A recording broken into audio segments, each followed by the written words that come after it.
Bale ಕೊಟ್ಟಿದಾರಲ್ಲ sir, bale ಕೊಟ್ಟಿರೋರೇ ಮೊದಲನೇ ಆರೋಪಿ. ಈ ಬೇಲ್ ತಗೊಂಡೋರಿಗಿಂತ ಕೊಟ್ಟಿರೋರೇ ಮೊದಲನೇ ಆರೋಪಿ ಆಗ್ತಾರೆ. ಹಂಗಾಗಿದೆ ಪರಿಸ್ಥಿತಿ. ಅವನಿಗೆ ಕೊಡೋ ಶಿಕ್ಷೆ ಮುಂದೆ ಯಾರೂ ಈ ತಪ್ಪು ಮಾಡಬಾರ್ದು, ಆ ರೀತಿ ಶಿಕ್ಷೆ ಕೊಡಬೇಕು. ಹೆಣ್ಣು ಮಗು ಆ ಸಿಚುವೇಶನಲ್ಲಿ ನೋಡಲಿಕ್ಕೆ ಯಾರಿಗೆ ತಾನೇ ಆಗ್ತದೆ? ಅವ್ರ ತಂದೆ ತಾಯಿಗಳು ಏನಂತ ಇದು ಮಾಡ್ತಾರೆ ಸರ್. ಇದು ಅತ್ಯಾಚಾರ ಆಗಿರೋದು ನಿಜ, ಆರೋಪಿ ಸಿಕ್ಕಿರೋದು ನಿಜ. ಅವನು ಕೊಟ್ಟಿರೋ ಶಿಕ್ಷೆ ಮೇಲೆ, ಶಿಕ್ಷೆ ಕೊಡ್ತಾರೆ ಅನ್ನೋ ಶಿಕ್ಷೆ ಮೇಲೆ ನಮಗೆ ಭಾಳ ಅಪನಂಬಿಕೆ ಇದೆ. ಯಾಕೆಂದರೆ ಈ ಸರ್ಕಾರನೇ ಗುಂಡಾ ಸರ್ಕಾರ ಆಗಿದೆ ಒಂದು, ಮತ್ತು ಬಿಲೋ 18 ಮಕ್ಕಳನ್ನ ಕೆಲಸ ಮಾಡೋಕ್ಕೆ ಬಿಟ್ಟಿರೋದೇ ಒಂದು ಅಪರಾಧ. ಯಾವ ಸರ್ಕಾರದಲ್ಲಿದೆ ಬಿಲೋ 18 ಅವರು ಕೆಲಸ ಮಾಡ್ಬೋದು ಅಂತ?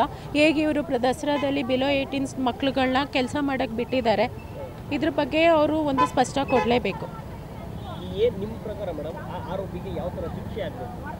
ಅವನು ಮುಂದೆ ಈ ರೀತಿ ಮುಂದೆ ಈ ರೀತಿ ಯಾವುದೇ ತಪ್ಪು ಮಾಡೋದಲ್ಲದೆ ಅವನು ಕೊಡೋ ಶಿಕ್ಷೆ ಬೇರೆ ಯಾರೂ ಕೂಡ ಈ ರೀತಿ ತಪ್ಪು ಮಾಡಬಾರ್ದು, ಆ ರೀತಿ ಪಾಠ ಆಗಬೇಕು. ಯಾಕಂದರೆ ಸರ್ ಇವಾಗ ಏನಾಗಿದೆ ಅಂದರೆ ಬೆಳಗ್ಗೆಯಿಂದ ಸಂಜೆವರೆಗೂ ಆ ವರ್ಗ ಜನರೆಲ್ಲ ಭಾಳ ಕಷ್ಟಪಟ್ಟೆ ಕೆಲಸ ಮಾಡೋದು.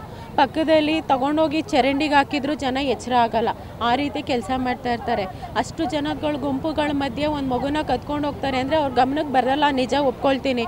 ಬಟ್ ಆ ಥರ ಗುಂಪಲ್ಲಿ ಬಂತು ತೊಗೊಂಡು ಹೋಗ್ತಾನೆ ಅಂದರೆ ಅದಕ್ಕೆ ಭದ್ರತೆ ಇಲ್ವಲ್ಲ. ಪೊಲೀಸವ್ರ ಮೇಲೆ ನಿಜವಾಗ್ಲೂ ಈ ವಿಚಾರದಲ್ಲಿ ಭಾಳ ಬೇಸರ ಇದೆ ಸರ್. ಈ ಭದ್ರತೆ ಕೊಡಬೇಕಾಗಿತ್ತು.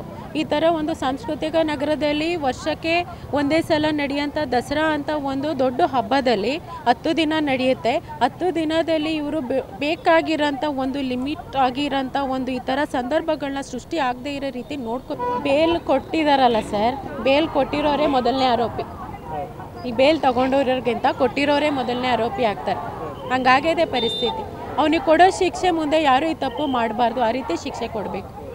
ಒಂದು ಹೆಣ್ಣಾಗಿ ತುಂಬ ಬೇಜಾರಿದೆ ಮೇಡಮ್. ತುಂಬಾ ಬೇಜಾರಿದೆ ಸರ್, ತುಂಬಾ ಬೇಜಾರಿದೆ. ಅದೊಂದು ಹೆಣ್ಣು ಮಗು ಆ ಸಿಚುವೇಶನಲ್ಲಿ ನೋಡಲಿಕ್ಕೆ ಯಾರಿಗೆ ತಾನೇ ಆಗ್ತದೆ? ಅವ್ರ ತಂದೆ ತಾಯಿಗಳು ಏನಂತ ಇದು ಮಾಡ್ತಾರೆ? ಅದು ಆ ಸಿಚುವೇಶನ್ನ ಹೇಗೆ ಹ್ಯಾಂಡ್ಲ್ ಮಾಡ್ತಾರೆ ಹೇಳಿ? ನಮ್ಮ ಹೆಸರು ಸವಿತಾ, ಚಾಮುಂಡೇಶ್ವರಿ ಮಹಿಳಾ ಮೋರ್ಚಾ ಪ್ರೆಸಿಡೆಂಟ್.